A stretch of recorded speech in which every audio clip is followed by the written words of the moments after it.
Zanzinga de mbama, Zanzinga de mbama, Zanzinga de mbama. Gabinde mana, Gabinde mana, Gabinde, Gabinde, Gabinde,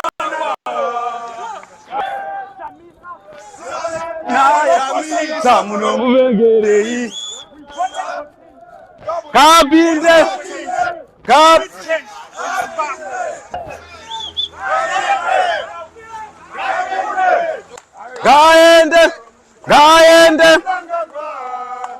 Gaende mnangagwa.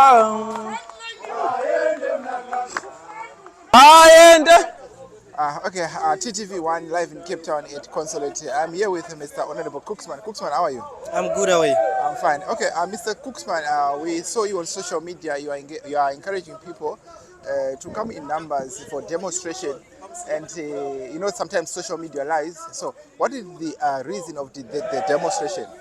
Yeah, our position is very, very clear as Zimbabweans staying in South Africa. We are sending a very strong message to the government of South Africa, the leaders, President Cyril Ramaphosa, yes, and the likes of Fikile Mbalula, that please don't keep aiding dictatorship in Zimbabwe. The immigration crisis that we are having in Zimbabwe is being caused by the situation back home. Yes. If the situation in Zimbabwe is fixed, this whole thing that we always hear, even South Africans crying about, like Zimbabweans are taking our job, it won't be nothing in no time. Like South Africa, I think, is using more money in trying to fight illegal immigrants, but they keep supporting the ZANU-PF government, which is running down the country.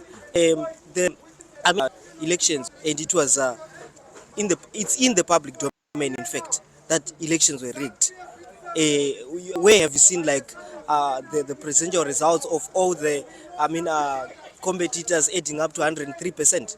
But even when it was like that, maybe it's a computer mistake. No. It wasn't a computer mistake, but these people, they're not ashamed. Fikile Mbalula would have been ashamed to go and on the inauguration or to congratulate people like that. So we are just saying, please, what we want, we are sick and tired of disputed polls in Zimbabwe. We know that disputed polls, you know what they do? They drive away foreign direct investment by affecting our economy, thereby causing people to leave the country and become illegal immigrants in South Africa. So our position is very clear. We want South African government to stop aiding dictatorship in Zimbabwe, so that the Zimbabwean economy can start to work, it can start to function. You won't see these people here. They will go back by themselves, Kumusha. So that's our position here, right. And that's the message that we're sending. Okay, from your understanding, do you think that your agenda here is going to be this government or this talking about, they're going to listen to you? I believe so, because right now, as you know, we have the SADC report, yes, that was talking about the same issues that we've always been talking about, yes, and we know that probably the SADC Troika is going to sit in a few months or so, and it is our duty as Zimbabweans to amplify and to raise awareness and to speak out, so that whenever they're going to sit, they need to consider all these things, because if we keep quiet, assume that probably we're okay. If you see the propaganda that Fikile Mbalula has been trying to push all this time, it was that the situation in Zimbabwe is okay. There is no crisis in Zimbabwe, and we are the people who are being affected, and he has been calling the person that we all voted for. All these people, some of them, they went home and voted for Nelson Chamisa, and someone is coming on social media and on TV and saying that he's an imperialist. He cannot enforce ZANU-PF on us. We voted for Nelson Chamisa and we demanded, But you know. Mr. Kukuma, don't you think that is a wrong place? Because when you talk about Fikile Mbalula and Cyril Ramaphosa, they are the head of state of South Africa, and while you are protesting, you are sending a memorandum to opposition to the people who don't like you. Don't you think that? Do you think it's going to work? What do you No, think about that? this is some sort of a reminder, probably told, or the ZANU-PF people have been making them to see things in a different way, and they must talk to us. We are the people. ZANU-PF people, whenever they go to Zimbabwe, they can be shown Kunanachi CPT Borodale. They don't take them to Mbare.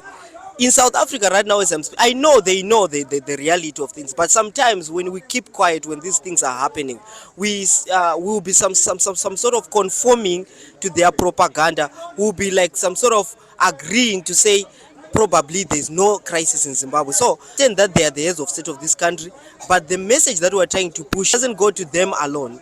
We also communicate to the outside world, to the SADC, to other nations, because whenever these ANC officials communicate in such a way, the people from other countries or the other SADC officials, probably they will believe them.